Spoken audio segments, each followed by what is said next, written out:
अहो रासलीला जीव शिवाचं ऐक्य आहे, कामलीला नाहीये. ज्या परिस्थितीला मरायचं आहे ते कामलीला कसं आहे तर थोड्या क्षणात मरायचं आहे. जीवाचं शिवाचं मिलन आहे, शुद्ध सात्विक प्रेम आहे रासलीला. पौर्णिमेच्या दिवशी शरद ऋतूतील अश्विन शुद्ध पौर्णिमेच्या दिवशी रात्रीचं स्वच्छ चालणं पाहून भगवंताला लाज वाटली आहे. ती कोजागिरी पौर्णिमा होती. या दिवशी भगवंताने एका वटवृक्षाजवळ बसून वेण वाजवली.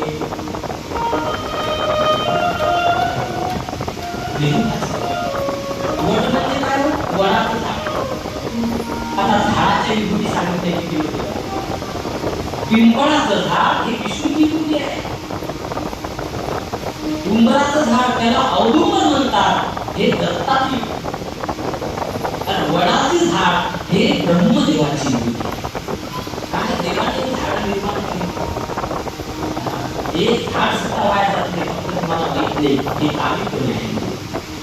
कृष्णचंद्र भगवान. अरे भगवंताने या फुलाला जे रंग दिला, कोण दिला? लोकीच्या पेट कोण दिला तुला? हे त्याला दिला.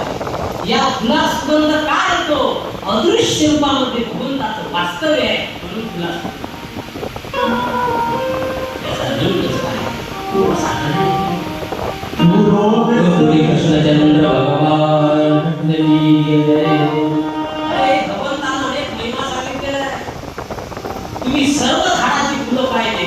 उंबराच्या झाडाचं फुल कोण पाहिलं खाकर करून सांगा. मग उंबर कसे येतात हे पाहिलं.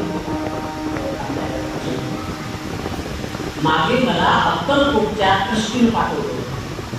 झालं ना एखाद्या भाग्यवंताने दिसते कायचं गाडीच्या चाकावर 7-8 वर्ष त्या कृष्ण मला पाठवलं.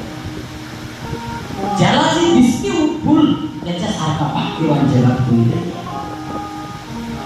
एकच फुल येते आणि लगेच फळ दिसते पण फुल दिसत नाही. हेच तर भगवंताची लीला आहे. श्रीमन्नारायण नारायण